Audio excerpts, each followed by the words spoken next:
ఏ మంటలనా వాళ్ళముగాల్చిరో ఆ మంటలనే లంకగాల్తునని భీమరూపుడై గర్జన సేయుచు రుద్రరూపుడై మంటల జిమ్ముచు మేడ మీదెలవనాల భవనాల వెలిగించెను జ్వాలాతోరణాల చూచిరమ్మనిన కాల్చి వచ్చిన ఘన విఖ్యాతి గణించ మారుతి ఒకచో కుంకుమ కుసుమ కాంతుల ఒక ఎడబూరుగు పుష్పఛాయల ఒకచో మోదుగు విరుల తేజముల ఒక ఎడ కరగిన లోకపు వెలుగుల కోటి సూర్య సమాన కాంతుల లంకాపురము రగిలెను మంటల చూచి రమ్మనిన కాల్చి వచ్చిన ఘన విఖ్యాతి గణించ మారుతి శ్రీ హనుమాను గురుదేవులు నాయద పలికిన సీతారామ కథ నే పలికద సీతారామ కథ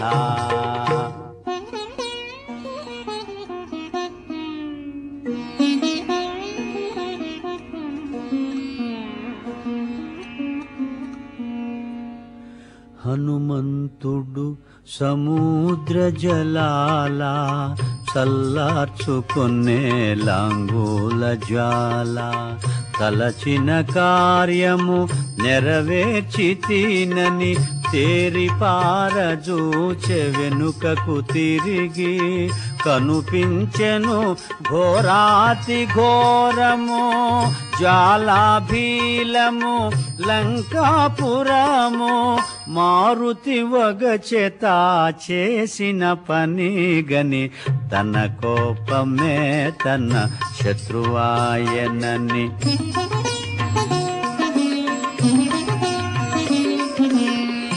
సీతామాత క్షేమము మరచితి కోపతాపమున లంక దహించితి లంకాపురము సర్వము పోగా ఇంకా జానకి మిగిలియుండునా సిగ్గుమాలిన స్వామి ద్రోహిని సీతను చంపిన మహాపాపినని మారుతి వగచేత చేసిన పని గని తన కోపమే తన శత్రువాయనని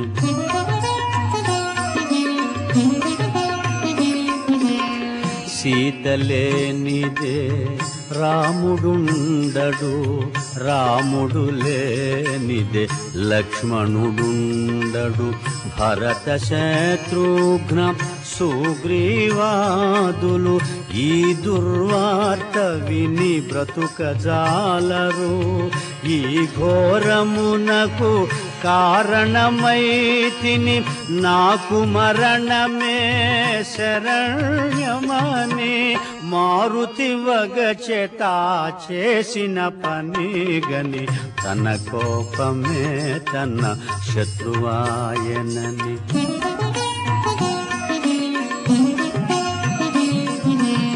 శ్రీ రఘురాముని ప్రియసతి సీత అగ్ని వంటి మహాపతివ్రత అగ్నిని అగ్ని దహింపనేర్చునా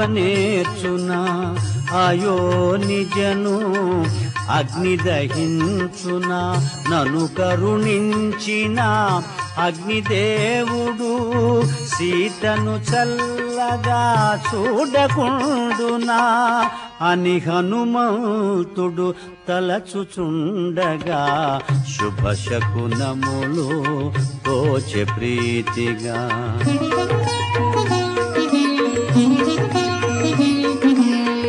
ఎల్ల రాక్షసుల సిరి సంపదలు మంటల పాలై దహనమాయనని అశోకవనము ధ్వంసమైనను జానకి మాత్రము క్షేమమేనని లంకాపురము రూపుమాసినను విభీషణు గృహము నిలిచియుండెనని అంబరవీధిని సిద్ధచారణులు పలుకగా విని మారుతి పొంగెను.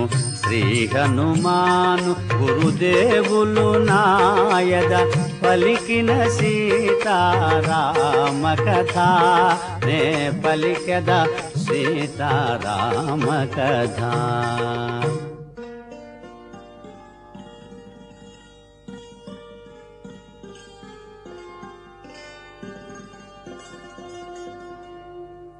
అశోకవనము మారుతి చేరెను ఆనందాశ్రుల సీతను గాంచెను. తల్లి నీవు నా భాగ్యవశమునా క్షేమముల్టివని పదముల వ్రాలెను. పోయివతునిక సెలవు నిమ్మని అంజలి కటిల్చి చెంత నిలచెను. సీతామాత హనుమంతునితో ప్రీతిగా పలికెను ఆనందముతో.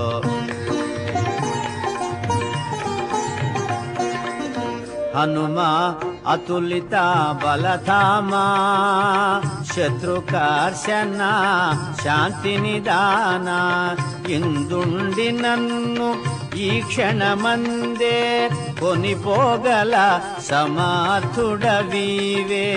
రాముని వేగమే తోడ్కొని రమ్ము రాక్షస చరణాకు తొలగింపుము అని పల్కె సీత హనుమంతునితో సంపూర్ణమైన విశ్వాసముతో.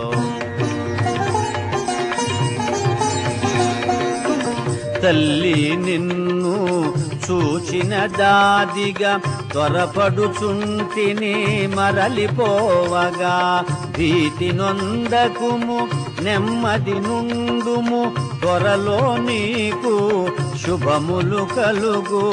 రామలక్ష్మణ సుగ్రీవాదులను అతి శీఘ్రముగా కొని రాగలను అని మారుతి సీత పదముల వ్రాలే.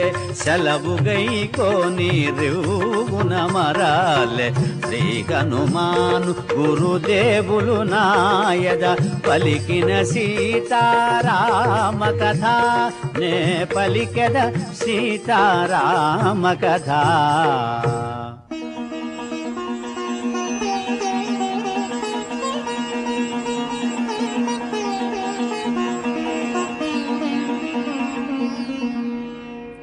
అరిష్టమను గిరిపై నిలిచి మారుతి ఎగసెను కాయము పెంచి. పవన కుమారుని పదఘట్టనకే పర్వతమంతయు పుడమిని కృంగే. సీతను గాంచిన శుభవార్త వేగ శ్రీరామునకు తెలియచేయగా. మారుతి మరలెను అతి వేగముగా ఉత్తర దిశగా వారిది దాటగా. గరుడుని వోలే శరవేగముగొని పెద్ద పెద్ద మేఘాలు దాటుకొని మార్గమధ్యమున మైనాకుని గని ప్రేమ మీరగా క్షేమము కనుగొని. దూరము నుండి మహేంద్ర శిఖరిని ఉత్సాహమున ముందుగా గని విజయ సూచనగా గర్జన సేయుచు మారుతి సాగెను వేగము పెంచుచు. సుందరమైన మహేంద్రగిరి పైన సెలయేట దిగి తానమాడి. జాంబవదాది పెద్దలందరికి వాయునందనుడు వందనములేడి. చూచితి సీతను అనుశుభవార్తను ముందుగా పలికెను కపివీరులు హనుమంతుని బొగడిరి ఉత్సాహమున కిష్కింధకు